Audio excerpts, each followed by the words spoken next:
Γεια σας, hello guys. Μάθιου μαζί με Νίνο G5 θα σας δείξουμε πώς να κατεβάζεις το Minecraft δωρεάν σε κάθε συσκευή. Μπορεί να θα βάλουμε το link κάτω στο description. Θα βάλουμε το link στο description. Ελπίζω να ξέρετε πού είναι το description, έτσι. Λοιπόν, sorry που λίγο φωνάζει και... Λοιπόν, μπείτε εκεί, γράφουμε.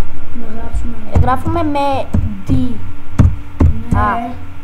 στα ελληνικά. Συγγνώμη. Με D. Φύρε. Fire. Φύρε. Comment. Όχι. Mediafire. Αντιγράφτε τώρα, γιατί δεν θα... Θα το βάλουμε το link στο description. Πρώτο όνομα αυτό είναι. Αυτό είναι. Εσύ αυτό από εδώ το έχεις κάνει. Ναι. Πού να το έχω κάνει. Το πατάτε, μπαίνετε, κατεβαίνει αυτό. Μαλακή απαντήσαμε. Λοιπόν, θα βάλουμε το link στο description, ok. Και αύριο θα σας δείξω εγώ, μόνος μου μπορεί, να σας δείξω... Mediafire Minecraft.com. Μπορεί να σας δείξω εγώ την άλλη μέρα. Σταμάτα τώρα. Το download minecraft.zip download και ό,τι μαλακίες λέει εδώ πέρα. Και θα σας δείξουμε την άλλη μέρα πώς να... Και σταμάτα.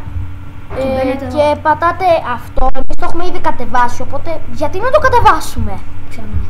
Και ξανά. μπορούν την άλλη μέρα... Κατεβαίνει αυτό, ok. Αυτά. Ωραία.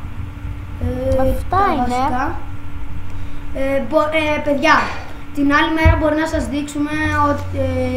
ένα μικρό tutorial στο Minecraft. Ναι, και μπορεί και την άλλη φορά να σας δείξουμε πώς να κάνετε emotes στο Minecraft, αν θέλετε.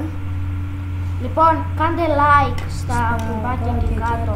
Και αν σας άρεσε το βίντεο, subscribe. Αν δεν είστε subscribe, γιατί ναι, αυτό. Και αν θέλετε να σας δείξουμε ένα συγκεκριμένο βίντεο, γράψτε το κάτω στα comments ή στο Facebook Ματέο Μεντόλη. Ευχαριστούμε για την παρακολούθηση. Αντίο!